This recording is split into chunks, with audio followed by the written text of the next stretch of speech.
আসসালামু আলাইকুম গাইস। আমাদের রংপুর বীরগঞ্জ 6 আসন জুড়ে তেলের সংকট অনেক দিন হয়েছে ধরে।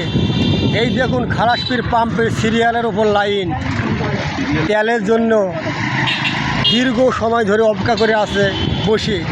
তেল পাবে কি না অবশেষে, কার কপালে কি আছে কেউ বলতে পারবে না শেষে।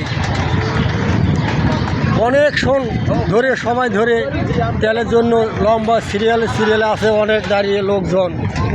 প্রচুর হারে ভিড় হয়েছে খালাসপীর পাম্পে। দেখুন আপনারা এখন খালাসপীর পাম্পে দেখুন আমার অনেক প্রকারের হয়েছে, অনেক ধরনের স্মৃতি।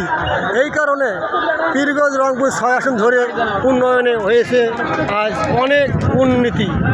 এই দেখেন পাম্পের যে অবস্থা, এখন কি হবে ব্যবস্থা সকলে মিলে দেখুন।